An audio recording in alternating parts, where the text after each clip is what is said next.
Welcome guys, we're looking at dependent and independent events. Here's one example that I need us to look at. The question says there is a box, that's my box there, and inside the box we have 6 blue balls, right? Those are balls, and there are 4 red balls. We are drawing 2 balls from the box, and we are doing that successively, which means we are not putting our hand in there to draw 2 balls at the same time. We're going to pick 1 ball at a time. The question goes further to say we do not replace the ball that we've picked. So you pick a ball, you don't take it back. So clearly, when you pick for the second time, you obviously will not be picking from a total of 10 balls. There will be 9 balls left. And that explains that the experiment we are doing actually deals with what we call dependent events. So these events are dependent. Right, picking the first ball and picking the second ball depend on each other. In particular, the second draw will depend on the first draw. And for question A, we are looking for the probability that the first ball will be blue and the second ball will be red. Right. That is what we are looking for, which is equal to the probability that the first ball is blue multiplied by the probability that the second ball is red, but that depends on what happened earlier on. So this is probability that the second ball is red given that the first ball was blue. That line there means given, and that is one example of what we call conditional probability. The chance of picking a red ball in the second draw depends on the first event. And so that is what we have there. Now the probability that we will pick a blue ball in the first draw should be 6 out of 10 because there are 6 blue balls and 10 balls altogether. Now this ball that we've picked is now outside, which means we are now left inside there with only 9 balls. And we want to pick a red one. How many red balls are in there? We have 4 red balls in there out of the 9. And so if you simplify that answer, you should get 4 divided by 15. Okay, the second part of the question is asking for the probability that the first ball is blue and the second ball is also blue, which is equal to the probability that the first ball is blue multiplied by the probability that the second ball is blue given that the first ball was blue. Now, when you pick for the first time, there are 6 blue balls out of a total of 10.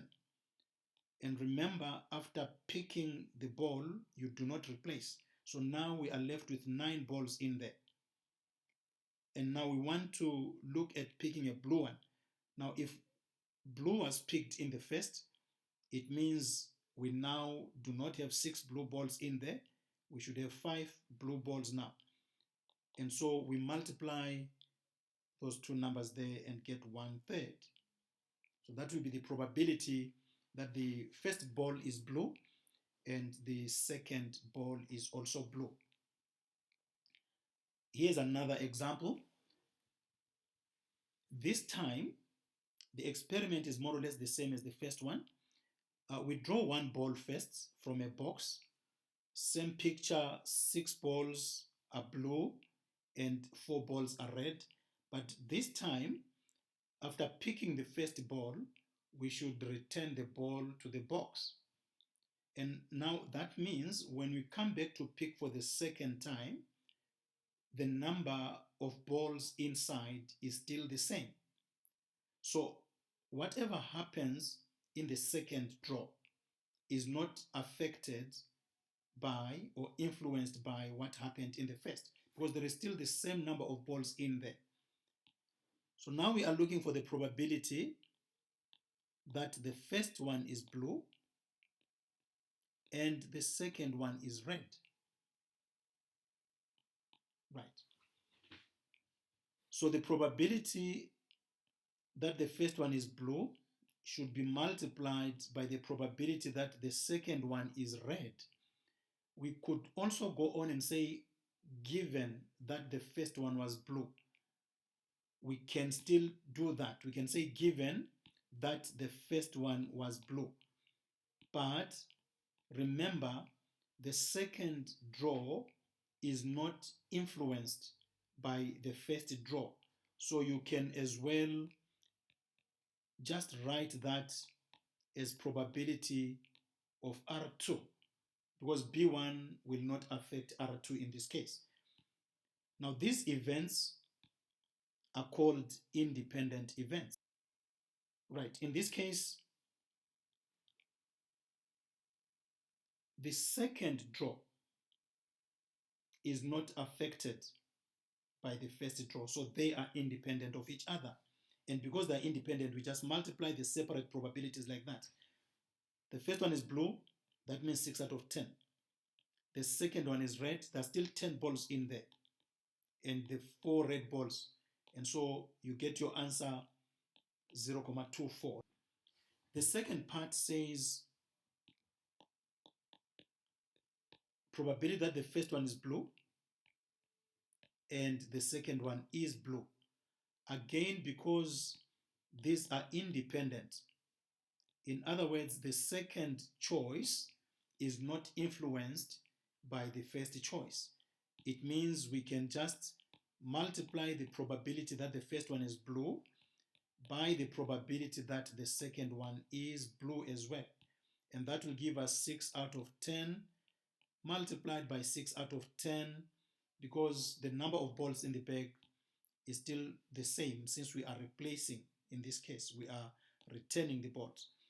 And that simplifies to 36 over 100, which you can write as 0.36, or you can write it as 36%. Now we are given that A and B are two independent events. So remember, for independent events,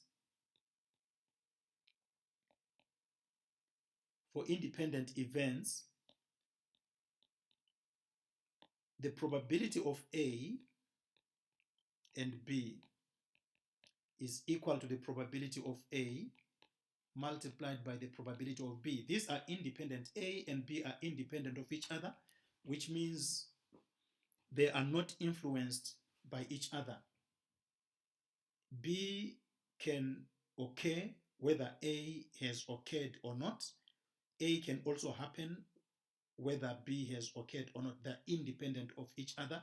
They are just standing on their own. That is why we just need to multiply the probability of A as it is on its own by the probability of B.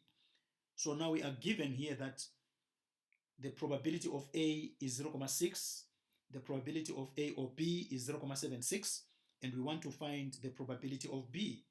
Right, using the information that is given, this means we'll have to go back to our initial formula, probability of A or B for any event, which is equal to the probability of A plus the probability of B minus the probability of A and B.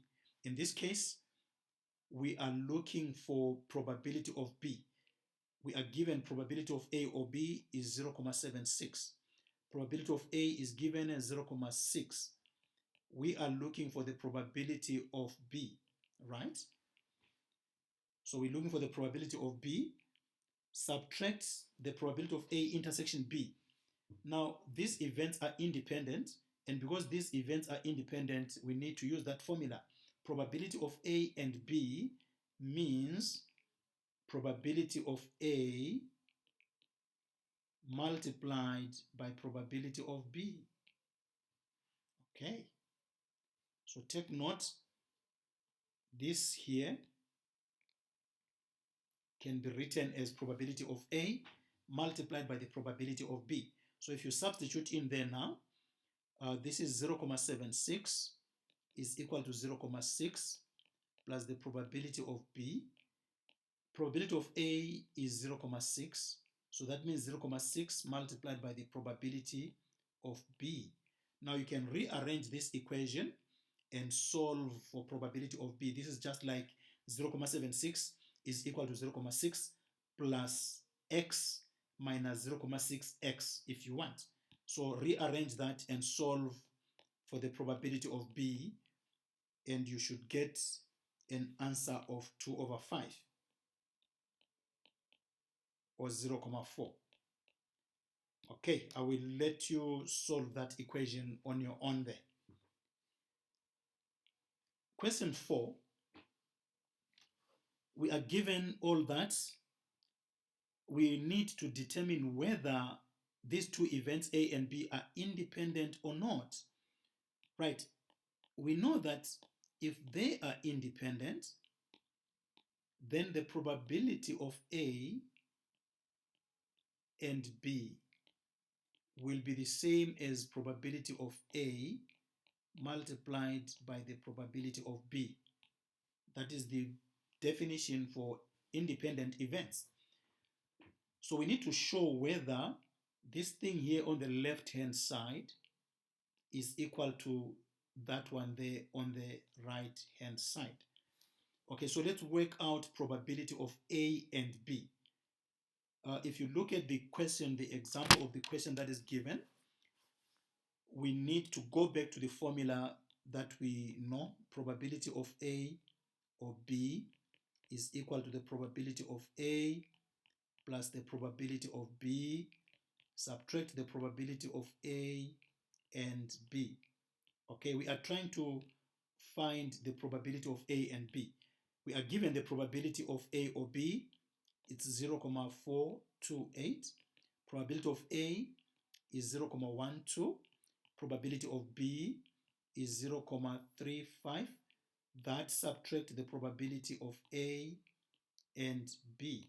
So if you rearrange that equation and solve, you should get the probability of A and B equal to 21/500. Please work it out.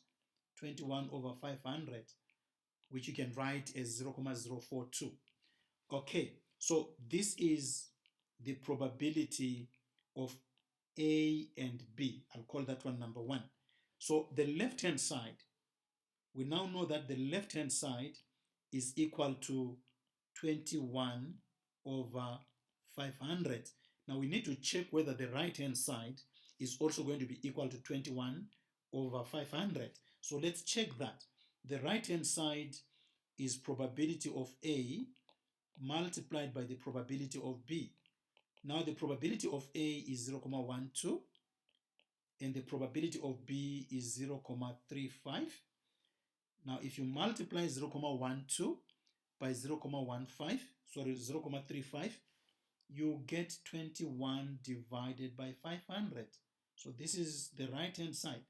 Now clearly, the left-hand side is equal to the right-hand side. So the probability of A and B is the same as the probability of A multiplied by the probability of B, which means the events A and B are independent.